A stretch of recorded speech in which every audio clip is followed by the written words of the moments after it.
magazine of the screen is presented as a public service and as a special service to the students of Central and Western Massachusetts by the Massachusetts Mutual Life Insurance Company, now in its second century of service.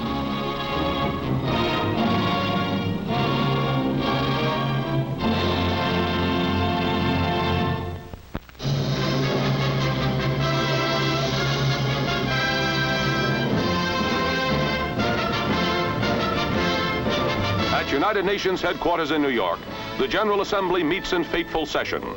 Members of the Soviet delegation sit stony-faced as the story of Russia's ruthless suppression of Hungary is spread out for all the world to see.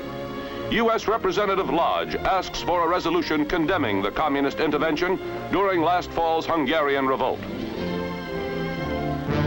Memorable scenes recall that country's hour of hope and heartbreak, and a proud people who held freedom more precious than life itself. Their struggle thrilled liberty-loving men everywhere. Then suddenly the courageous freedom fighters were fleeing for their lives.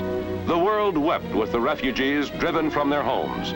Russia, without mercy or conscience, was ravaging the country that had so grievously wounded it. Soviet forces quickly sealed off the border with Austria. But before the Iron Curtain slammed down, a last truck careened to freedom. From their hearts as from their flag, the Hungarian people had ripped Russia's hated symbol. Hungary's ordeal is not forgotten. The United Nations overwhelmingly accepts Ambassador Lodge's resolution, and Russia stands condemned for all time. West German Chancellor Konrad Adenauer deals still another blow to the communist cause, winning election to a third term with the greatest vote rolled up in any of his campaigns. Along the border, communist signs had said a vote for Adenauer was a vote for atomic war. Propaganda literature was planted everywhere, even on trains entering West Germany. But alert agents confiscated the material before it could be distributed. The Red strategy failed miserably. The West German people would not renounce the iron-willed chancellor, who at 81 remains young in the enduring ideals of democracy.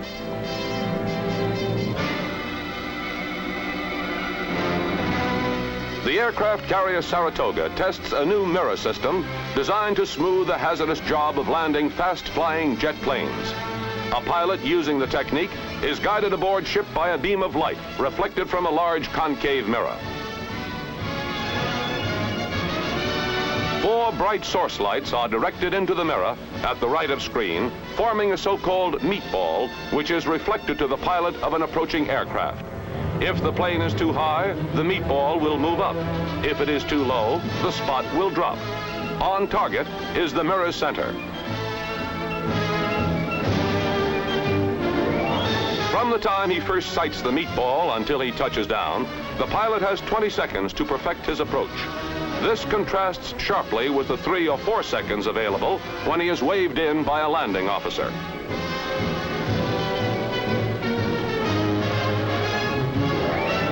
Since the installation of the new mirror landing system, crash landings aboard carriers have been cut by more than a third, an impressive saving in planes and men.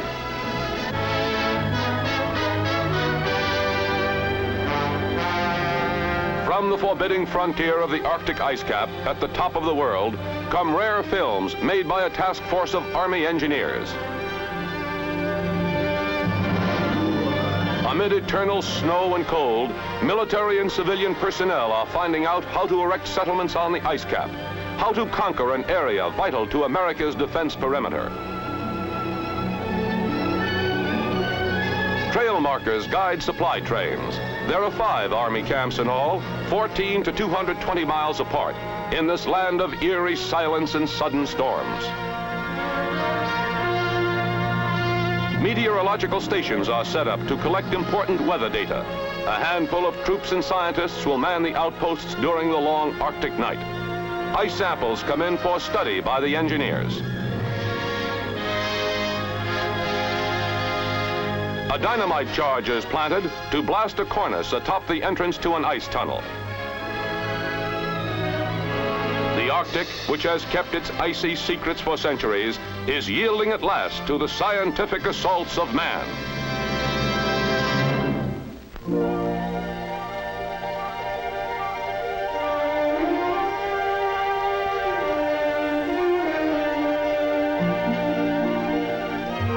In the Santa Ana Mountains of California, brushed by a little brook, is a rustic retreat, not for humans, but for birds.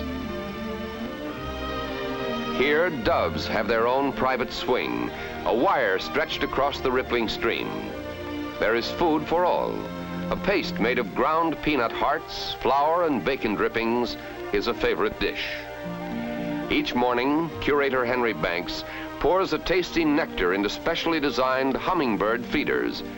By nightfall, hundreds of birds have helped themselves to the delicacy. When finally filled, the feeders are set up in a row, and it is not long before the birds arrive. In intimate close-up, the camera catches a hummer helping itself. Note the rapid propeller-like wing beat.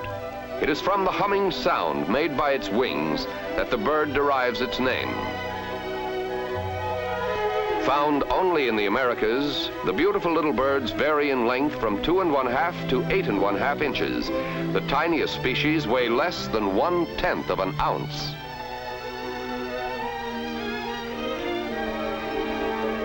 From an observation porch, visitors can watch the hummers feast on the nectar, a blend of sugar and water. Despite their fragile appearance, the birds have been found on mountain slopes 16,000 feet high, just below the snow line. A bee is attracted to the feeder, but the wire bee guard keeps it from the nectar. The hummer, with its long, narrow bill, is able to reach between the wires to obtain the food. Unaware of the bee, or indifferent to it, the hummingbird finds peace and plenty in the mountain sanctuary.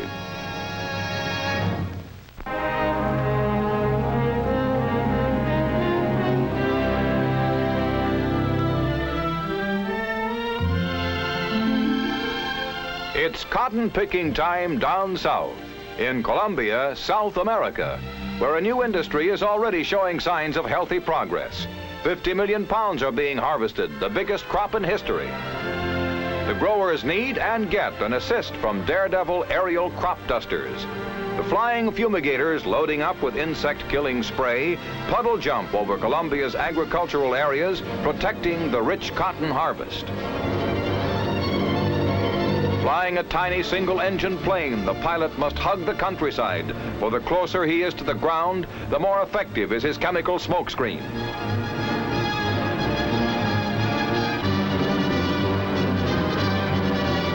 A slip could mean disaster for the aviator who makes pass after pass at the cotton fields.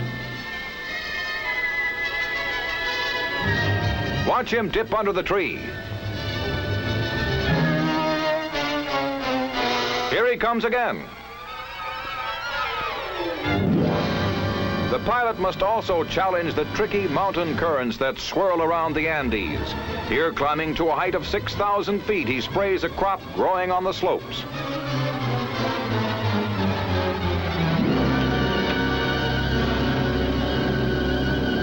His wheels seem almost to touch the ground as he again starts down the mountain. A 120-mile-an-hour roller coaster ride with split-second timing essential every inch of the way. Sweeping across a field, the pilots practice their hedge-hopping techniques. Cattle scatter in fright as the crop dusters return for a second run.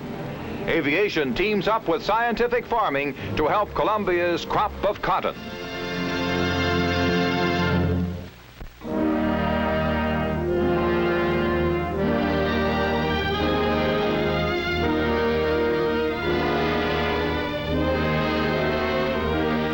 The San Francisco Academy of Science houses one of the most extensive collections of timepieces in America.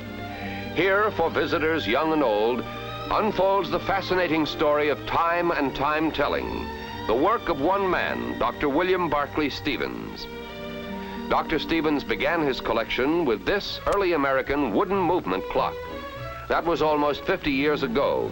Since then, he has been a man with time on his hands. A combination sundial and compass from China is among the treasured exhibits, representing many countries and dating back hundreds of years. This German 14th century sand glass has 4 divisions, marking 1/4, 1/2, 3/4, and 1 hour. Columbus used an hourglass on his voyages to America. Early watches were so inaccurate that portable sundials like this were carried to check them. The sundial was the first man-made timekeeper. The oil clock gave light as well as time. The lowering level of the burned oil marked the hour. In the match alarm clock, the door flipped open, striking a match to help the sleeper find his timepiece. The noon gun sundial fired a cannon to announce midday. The sun's rays, focused through a magnifying glass, lit the fuse that ignited the charge. As the gravity clock rolled down its incline, the motion kept its works running. The descent took 12 hours. The watch exhibit, too, has its unusual timepieces. This Braille watch has raised dots to help the blind feel the time. Early watches ranged from 1/2 ounce to almost 2 pounds. The elephant clock illustrates the pendulum, the most important single discovery in making the clock an accurate timekeeper. The candelabra clock recalls Galileo, who, observing a swaying chandelier, developed the principle that pendulums of equal length always swing in equal time. To this day, the story of time holds fascination for all.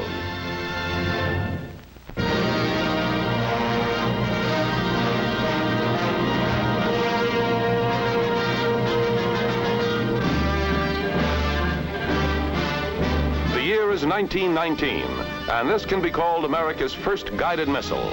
Constructed barely 16 years after the Wright brothers' first flight, the crude craft had a 41 horsepower engine. It was controlled by gyroscopes and designed to carry 200 pounds of explosives. Tests with the flying torpedo ended again and again in failure. But undiscouraged, Air Service mechanics put the pieces together and kept on trying. Still, the research pioneers continue to tinker and test and learn. And finally, after repeated disappointments, they sent aviation's first guided missile into flight. The aerial trailblazer followed a wobbly, erratic course as it bobbled through the sky, controlled by a nearby plane. Who could have dreamed that someday guided missiles would be built to span oceans and cross continents? Today at Air Force research centers, the emphasis is not only on missiles, but also on men. The physical limits of a pilot must be known before he is hurtled into space by powerful rocket engines. That is why volunteers risk their lives in safety tests for American airmen.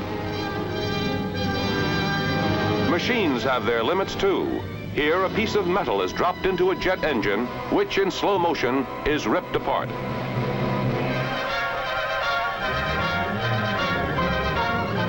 Pilot ejection tests on rocket sleds at supersonic speeds provide important data and spectacular pictures. A far cry from the old guided missile is the new Falcon. It contains as many electronic elements as 4 television sets, all crammed into the space of a coffee can. An air-to-air missile, the Falcon reaches blinding supersonic speed in seconds. The nose strikes through the target, exploding its cargo of destruction. Raised into position, a giant ground-to-air missile is fired right past our camera.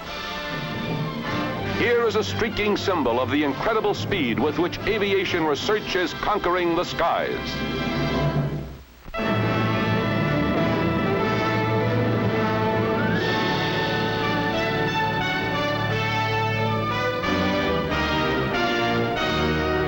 Governor DeWitt Clinton of New York.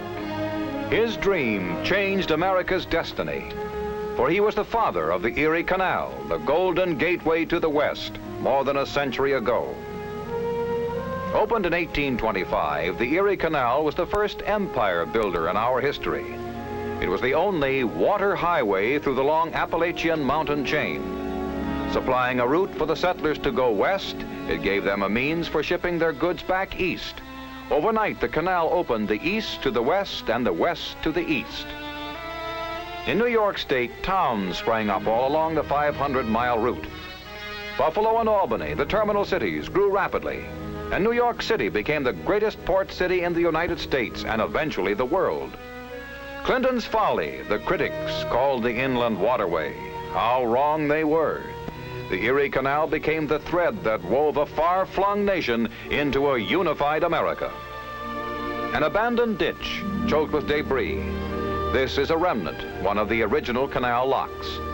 40 feet wide and 4 feet deep along most of the way, the canal seems pitifully small by modern standards, but in its day it was a monumental achievement. There were no roads to haul supplies. Its builders had no previous engineering experience and only the crudest of tools. The men cut through solid rock by hand and black powder, building 82 locks to overcome a difference of 571 feet between the water level of the Hudson River and Lake Erie. It took 8 years to complete. It would remain in use some 80 years. The task of replacing the old canal with a new waterway began in 1905 and continued for 13 years. The modern barge canal follows the picturesque pioneer route along part of its journey across New York State. Lock 2 at the eastern end of the new canal dramatizes the change from 19th to 20th century barge travel. Operated by electricity, each of the 57 locks can raise or lower a vessel in 20 minutes. The giant steel gates can be opened in 30 seconds. There is room for any vessel up to 300 feet in length. The depth of the waterway has been lowered from 4 to 12 feet. Now barges carrying up to 1,000 tons of cargo can make the canal voyage.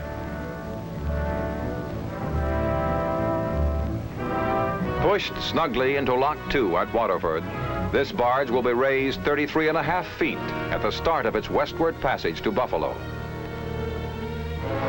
Grain, chemicals, sugar, pig iron, heavy machinery, and fertilizers are the leading cargo shipments.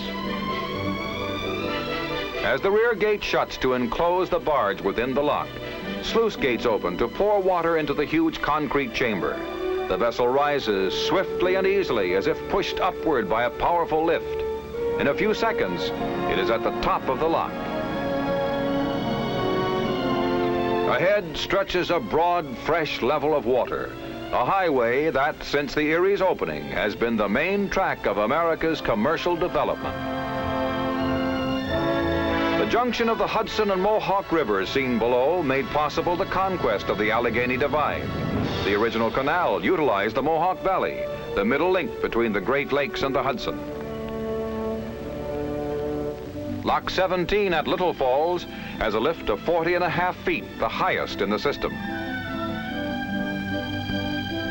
Little Falls is typical of the cities that sprang up with the canal's completion and became busy centers of trade.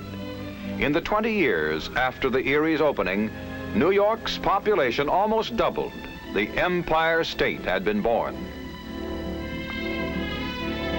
The swirling currents of history have failed to diminish the commercial importance of the canal. Hundreds of ships use it every year, traveling upwards of 2 million miles with cargo loads. Each lock is 328 feet in length, 45 feet in width, and up to 50 feet in height. With all its branches, the Erie Canal is 9 times longer than the Panama Canal. In one stretch of 2 miles, the waterway drops 169 feet through 5 locks. This is the most remarkable flight of locks in the world. But the transformation along the banks of the Erie was even more spectacular. Lockport was, and still is, one of the important ports on the canal. 320 miles from the eastern end of the Erie, it owes its life to the pioneers who believed in Clinton's folly. The doubters were many. Even Thomas Jefferson had said, "To talk of making a canal 350 miles through a wilderness is little short of madness in this day." Today's vessel riding smoothly through the step-up at Lockport symbolizes the dreams that became deeds to make America great.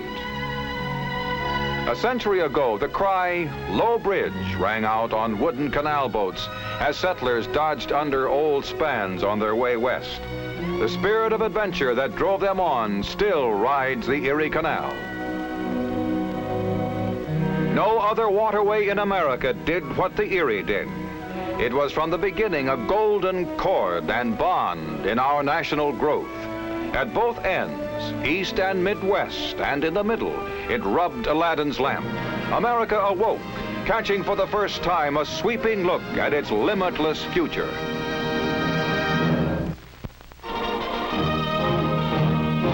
This film is one of a series on current affairs, presented as a public service by the Massachusetts Mutual Life Insurance Company, now in its second century of service.